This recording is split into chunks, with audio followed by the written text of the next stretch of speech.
Welcome back to the special edition of Hannity's America. We now turn to admitted and unrepentant terrorist William Ayers and the relationship with him that Obama continues to try and downplay.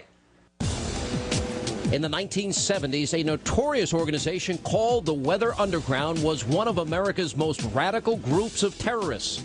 Led by William Ayers, the Weather Underground was a violent anti-American group that was formed on the campus of the University of Michigan during the midst of the anti-war and civil rights movements.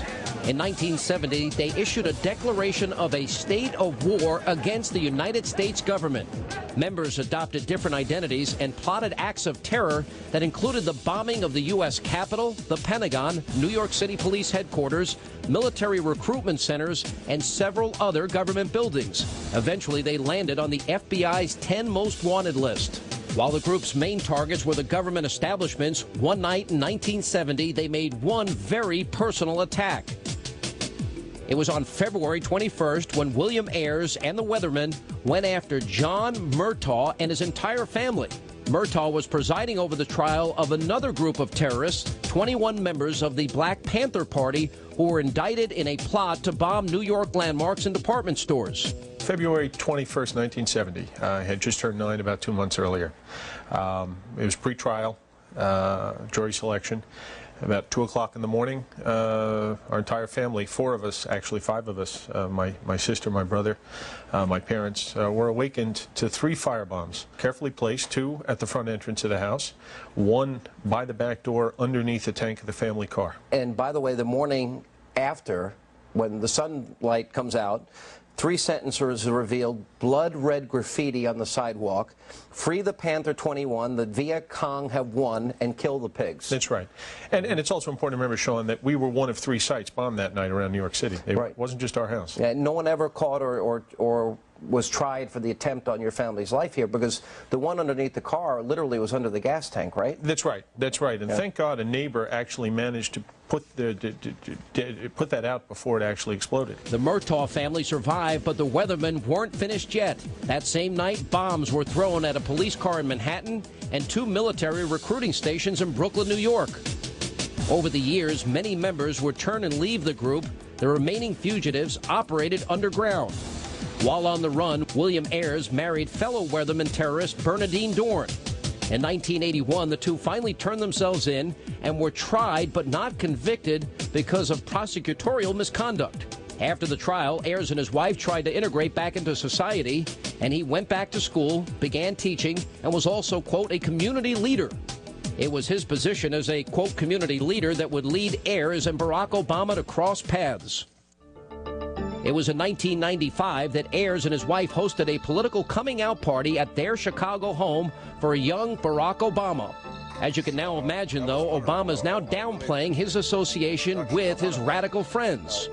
The Obama campaign describes the relationship between Obama and Ayers as quote-unquote friendly, but Hannity's America has discovered much more. Besides the coming-out party in 1995, Senator Barack Obama also served as a director for the nonprofit Woods Fund of Chicago from 1999 to 2002, alongside his friend William Ayers.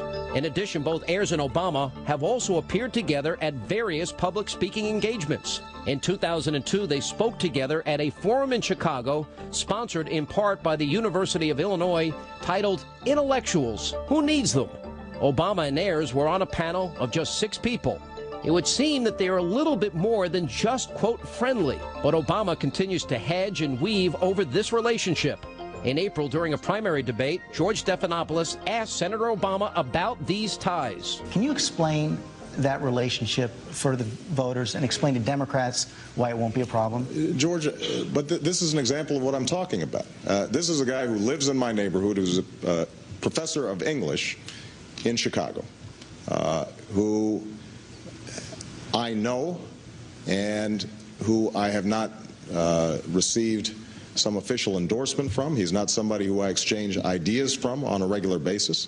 And the notion that somehow, as a consequence of me knowing somebody who engaged in detestable acts 40 years ago when I was 8 years old, somehow reflects on me and my values doesn't make much sense, George. But as Obama tries to downplay their relationship and distance himself from the unrepentant terrorists, we cannot forget this past that he's trying to bury. We also must remember that Obama and Ayers do have a history together. And Ayers still refuses to apologize for his horrific acts of terror. In fact, of all days, September 11, 2001, the very day the United States was attacked by Muslim extremists, Ayers told the New York Times, quote, "I don't regret setting bombs. I feel we didn't do enough," unquote. When asked if he would do it all over again, he said, quote, "I don't want to discount the possibility." So it looks like we just have another case of Obama and his radical friends and their history of radicalism. And joining us now is Larry Krathwohl. Larry, welcome to Hannity's America. Thanks for being with us. Glad to be here. A phenomenal story. For a year, you infiltrated the Weather Underground. You know and knew personally Bernardine Dorn and Bill Ayers. You began working for the FBI. You even moved into the home of the Weather Underground, right? And that included Bill Ayers. You lived with him. Yes, I did. For a year. Tell us about that time.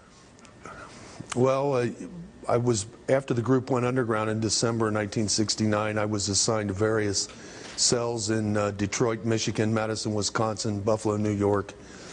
During those periods, I lived with various members of the group in which Bill was the leader and would either stay with us or leave and come back and take charge of the group. Now, you were there with Bill Ayers and sat at a kitchen table, and he specifically not only taught you how to build a bomb, but actually drew pictures of it and actually told you what cities to target, correct? Yes, when we were in Detroit, 2 targets were picked out, the Detroit Police Officers Association building in the 13th Precinct. There was some kind of a trial going on involving police officers. And he told us what buildings we should bomb. He assigned the people to the various locations. And when I objected, because the DPOA building was next door to a restaurant, and then it was my belief that the bomb would kill more people in the restaurant than anyone in this old brownstone building in Detroit, he told me that in a revolution, innocent people have to die. We really appreciate you being with us on Hannity's America. Thank you, sir. And coming up, he sat in the pews of Jeremiah Wright's church for over 20 years. But how close was Senator Obama to his former pastor? We examine their relationship coming up next. And then this man is a former employee of the Palestinian Liberation Organization who openly speaks about the destruction of Israel. We're going to tell you about his connection to Obama. That's coming up straight ahead on this special edition of Hannity's America.